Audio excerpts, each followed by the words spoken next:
Hello guys and welcome back to my channel. तो हम आज हैं नासिक के अंदर, जहां मैंने लास्ट व्लॉग छोड़ा था वहां से शुरू कर रही हूँ। ये है नेक्स्ट डे और हम लोग पहुँचे हैं सूला विन यार्ड। तो यहाँ आप लोगों को पता है कि वाइन्स वगैरह कैसे बनती है, वो प्रोसेस दिखाया जाता है। और आप देख सकते हैं कितनी खूबसूरत जगह है, और बारिश में तो क्या अलग ही नज़ारा रहता होगा। फ़िलहाल जो मौसम था वो समर का था, लेकिन इतना भी समर नहीं था, बट अच्छा लग रहा था। तो हम पहुंच चुके हैं सूला विन यार्ड। यहाँ से आपको टिकट वगैरह मिलती है, तो हम लोग चलते हैं और टिकट लेते हैं। ये इनका है पार्किंग एरिया, जो कि बहुत ह्यूज बनाया हुआ था। आपको पार्किंग की कोई प्रॉब्लम होगी ही नहीं। और ये था मंडे का दिन, इसीलिए यहाँ पे पार्किंग जो है हमको बहुत ही खाली मिल गई। तो यहाँ इनके चार्जेस है जो आप देख सकते हैं। वीकडेज पे 600 है और वीकेंड पे 1000 रुपीज़ है। प्लस अगर आप अंदर जाके इसकी टेस्टिंग करना चाहते हैं वाइन्स की, तो आपको 200 रुपीज़ पर पर्सन अंदर जाके देना पड़ेगा। ये जो है 1999 में पहली वाइनरी फैक्ट्री बोलो, शॉप तो नहीं बोलेंगे, वो ये बनी थी नासिक के अंदर। यहाँ पे सूला फीस्ट भी होता है, जो कि फैब के अंदर होता है, फरवरी के महीने में होता है, जो कि देखने के लिए बहुत सारे लोग बाहर से भी आते हैं और बहुत ही फेमस फीस्ट रहता है वो यहाँ का। तो अंदर इन्होंने एंट्री बहुत ही अच्छी बनाई हुई थी, बहुत खूबसूरत नज़ारा था। और ये इन्होंने बहुत अच्छे से सूला करके लिखा था। मतलब यहाँ पर ना फ़ोटो खींचने के लिए फोटोजेनिक, जो फ़ोटो बूथ बोलेंगे आप, बहुत जगह जगह पर बने हुए हैं। यहाँ पे आपकी फ़ोटोज़ वगैरह बहुत अच्छी आएगी। तो इस तरह से पूरा ग्रीनरी है, पूरा ग्रीनरी, और उसके अंदर इस तरह से आपको फ़ोटो बूथ हर जगह बनाए हुए हैं। तो चलिए आगे बढ़ते हैं और आप लोगों को दिखाते हैं सूला विन यार्ड, और चलते हैं अंदर की तरफ।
चलिए चलते हैं अंदर की तरफ और दिखाते हैं आपको प्रोसेस कि कैसे बनते हैं वाइन्स, यहाँ पे किस तरह बनाया जाता है। और एक्चुअली वहाँ पे जो है वीडियोग्राफी नहीं अलाउ थी, तो फ़ोटोज़ वगैरह उन्होंने बोला था आप खींच सकते हैं, बट जहाँ पे क्लिप्स मैंने थोड़े बहुत कैप्चर कर लिए तो आप लोगों के साथ ज़रूर शेयर करना चाहूँगी। तो ये है अंदर की तरफ, और ये देखो कितना अच्छा इन्होंने बनाया हुआ है, मतलब जगह जगह पे ना चीज़ें बहुत अच्छी बनी हुई थी जो कैप्चर करने लायक थी। तो ये क्रश करने के लिए होता है, बास्केट प्रेस है ये। तो एक मशीन रहती है जो ग्रेप्स को क्रश करने के लिए यूज़ की जाती है। तो चलिए चलते हैं अंदर की तरफ। यहाँ पर इन्होंने राइट साइड पे एक म्यूज़ियम बनाया हुआ था जहाँ पे वाइन्स वगैरह इन्होंने डिस्प्ले रखी हुई थे, और यहाँ पे लोगों ने अपने फ़ोटोज़ वगैरह करके यहाँ पे खिंचवा के इस तरह से एक वॉल बनाया हुआ है, डेकोरेटिव वॉल। तो चलिए चलते हैं अंदर की तरफ। यहाँ से हमने टिकट्स वगैरह लिए प्रोसेस देखने के लिए कि वाइन्स कैसे बनते हैं, और बस चलते हैं अंदर की तरफ और दिखाते हैं आपको।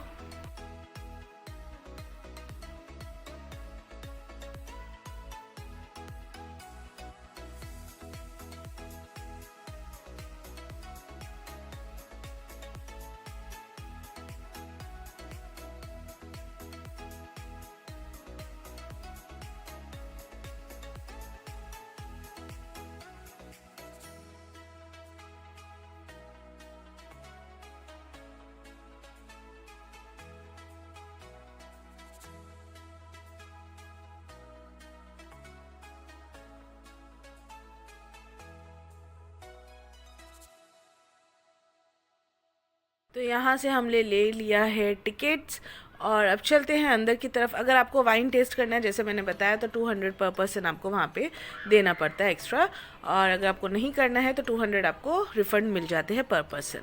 तो इस हिसाब से हमें 1600 रिफ़ंड मिल गए थे। तो ये देखिए यहाँ पे टिकट चेक हो रहा है। उसके बाद यहाँ पे एक थिएटर हॉल टाइप, ऐसा बोलेंगे मूवी हॉल टाइप होता है ना, छोटा सा वैसा बनाया हुआ था कि बस आप यहाँ पे आओ, थोड़ा वेट करो, सब लोग इकट्ठे हो जाएंगे, then will go to the process, उस पर जाएंगे क्या है क्या नहीं है। तो यहाँ से फिर अब निकल चुके हैं हम लोग वाइन्स कैसे बनती है उस प्रोसेस की तरफ। तो चलिए आप लोग भी हमारे साथ चलिए। तो ये देख सकते हैं भीड़ कितनी है, मतलब लोग कितने सारे आते हैं बाहर से। और जब फीस्ट रहता है ना इनका, सूला फीस्ट, तब तो बहुत ही बाहर से लोग आते हैं, भीड़ रहती है यहाँ पर, और उस टाइम पे इनके रेट्स भी हाई हो जाते हैं। तो आप ये देखिए यहाँ पे इतनी बड़ी बड़ी मशीन्स लगी हुई हैं। तो ये देखिए ये जो मशीन आपको दिख रही है ना, ये ग्रेप क्रश करने के लिए यूज़ होती है। तो मैं ज़्यादा तो रिकॉर्ड नहीं कर पाई, हाँ जितना मैं कर पाई मैं आप लोगों को दिखा रही हूँ। तो ये आता है प्रोसेस फर्मेंटेशन का। इतने बड़े बड़े यहाँ पर टिन के ये बनाए हुए हैं इन्होंने कंटेनर्स, इसके अंदर टेम्परेचर मेंटेन करके ये लोग क्या करते हैं, पूरा वाइन बनता है इसके अंदर ही। और कुछ वाइन्स होते हैं जो कि यहीं से आपको मार्केट में सेल आउट होने के लिए रेडी होते हैं, और कुछ होते हैं जिनको एजिंग के लिए प्रोसेस में डालना पड़ता है, क्योंकि उन जितना बोलते हैं ना पुरानी वाइन होती है उतना टेस्ट अच्छा होता है, कुछ इस तरह का है। तो हाँ, तो ये है। तो यहाँ पे एजिंग का काम होता है, वाइन्स को एज मतलब पुराना किया जाता है, इनको यहाँ पे काफ़ी टाइम के लिए रखा जाता है इन बैरियर्स के अंदर, और यहाँ से फिर ये एजिंग वाला प्रोसेस शुरू होता है इनका। उसके बाद वहाँ से ये मार्केट में जाती है। तो अब यहाँ पे अगर आप चाहो तो ये भी ख़रीद सकते हो। तो यहाँ से आप चॉकलेट्स वगैरह भी ख़रीद सकते हैं, जो कि 365 रुपये इस तरह की चॉकलेट्स थी, और ये जो टेस्ट में है ना काफ़ी डिफरेंट टेस्ट की थी।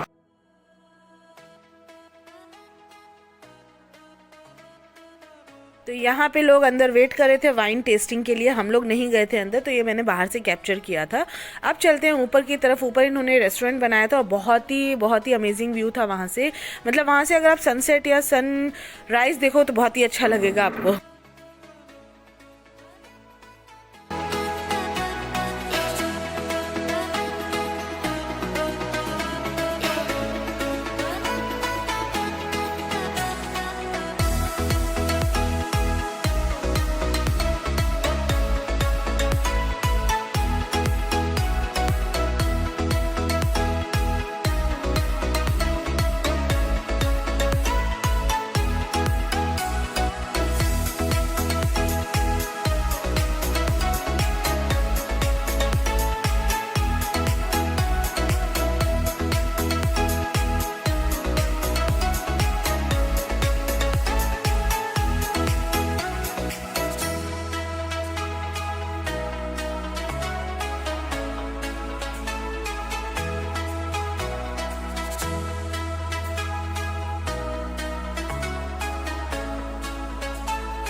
तो ये है इनका ह्यूज सा ग्रेप फील्ड। तो यहाँ पे देखिए इस तरह की ग्रेप्स, छोटे छोटे से ग्रेप्स बने हुए नहीं हैं, उगे हुए हैं। तो यहीं से ये लोग इसको क्रश करते हैं और ये इनके वाइन्स बनते हैं। और ये है द सोर्स एट सूला। ये बहुत ही ब्यूटीफुल सा रिजॉर्ट है इनका। यहाँ पर आप आके स्टे कर सकते हो, जिसका पर नाइट 7,000, 10,000, 22,000 डिपेंडिंग आप कैसा रूम लेते हो। तो ये आप देख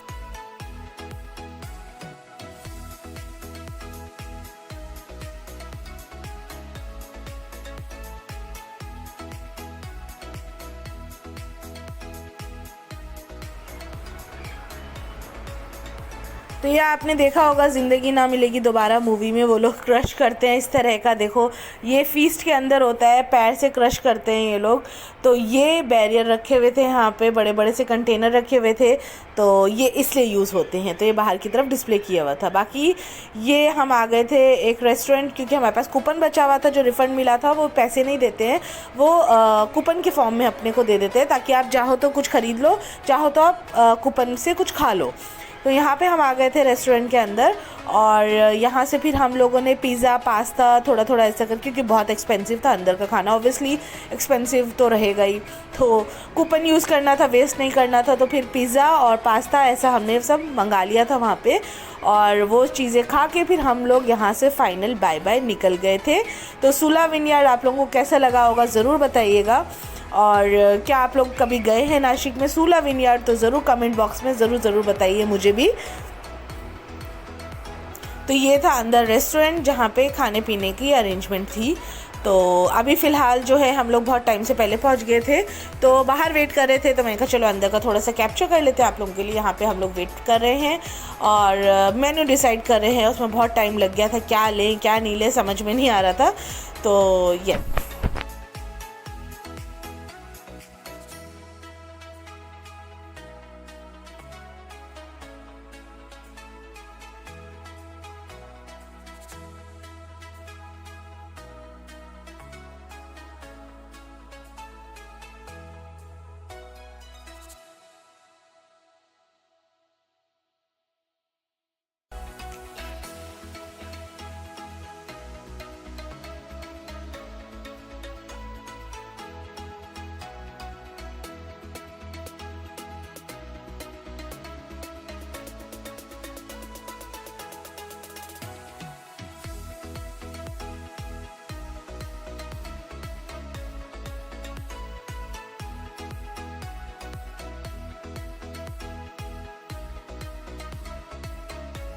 तो अब हम लोग निकल चुके हैं कुछ खाने पीने के लिए, क्योंकि वहाँ तो हमने खाया था, वो थोड़ा बहुत ही खाया था, स्नैकिंग टाइप था वो, और बच्चों को भी बहुत भूख लग रही थी। तो हमने कहा चलो यहाँ का फेमस जो मिसल पाव है ना, वो क्यों ना ट्राई किया जाए। तो हम लोग निकल चुके हैं ओल्ड नासिक या मार्केट की तरफ कह लो, तो थोड़ा बहुत वो भी मैंने आप लोगों के लिए कैप्चर कर लिया है। तो ये पूरा ओल्ड नासिक है, पूरा मार्केट एरिया है यहाँ का, और जैसे होता है ना गली कूंचे में बिल्कुल खचाखच भरा हुआ, उस तरह का था। तो पार्किंग भी अब हमको बहुत दूर जाके मिली। तो चलिए आप लोगों को भी लेके चलते हैं और दिखाते हैं हम लोगों ने क्या खाना खाया उस दिन। तो यहाँ पे कोंडाजी चिवड़ा, ये बहुत पुराना एक शॉप था, तो वहाँ पे चिवड़े वगैरह मिलते हैं। और ये है अंबिका मिसल पाव, जो कि काफ़ी साल पुराना था। आप यहाँ के लाइन देख सकते हो, 1970 से है ये। और ये इनके लोग मतलब घर पे पहले बनाते थे, उसके बाद से ये एंसेस्टर से चला आया और अभी तक चल रहा है। और लाइन देख लो आप, वेटिंग कितनी ज़्यादा है। और मिसल पाव मतलब मिसल पाव जैसा था, कुछ ऐसा ख़ास तो नहीं बोलूँगी, बट हाँ यहाँ पे एक चीज़ अलग मुझे ये लगी कि ना, ये मिसल पाव के साथ आपको दही देते हैं। और वो किस रीज़न से देते हैं पता नहीं मुझे, मतलब मैंने कहीं और नहीं देखा ऐसा मिसल पाव के साथ दही। और ये देखो इनका बना बनाया रहता है सब कुछ, और यहाँ से इनका पार्सल भी जाता है। और भीड़ आप देख सकते हैं, वो तो हमें सीट मिल गई किसी तरह। और ये इनके साथ हाँ पापड़ और दही, ये चीज़ अलग लगी मुझे कि पापड़ और दही भी देते हैं। तो बस बच्चों ने खाया, हमने खाया, क्योंकि भूख बहुत ज़्यादा लगी हुई थी। उसके बाद हम निकल चुके हैं बैक टू पुणे। मैं अगर रास्ते में आपको थोड़ा कैप्चर करती जाती हूँ, सब पुराना मतलब नासिक सिटी, नासिक मार्केट, तो सब कुछ ही देख लिया हम लोगों ने थोड़ा बहुत घूमते घूमते। कार से ही। तो बस आप लोग के साथ ये व्लॉग मैं यहीं पर एंड करती हूँ। आई होप आप लोगों को अच्छा लगा होगा। अच्छा लगा है तो मेरे चैनल को आपको पता है क्या करना है, सब्सक्राइब करना है। और ये देखिए ढलते सूरज के साथ और इसी उम्मीद के साथ कि कल फिर हम उगेंगे आप लोगों से, मैं इसी उम्मीद के साथ कि कल हम फिर मिलेंगे, ये व्लॉग को यहीं पर एंड करती हूँ। आई होप आप लोगों को अच्छा लगा हो। तो प्लीज़ मेरे कमेंट बॉक्स पे कमेंट करके ज़रूर बताइएगा कि आपको ये व्लॉग कैसा लगा। मिलती हूँ आपको नेक्स्ट व्लॉग में। Bye bye.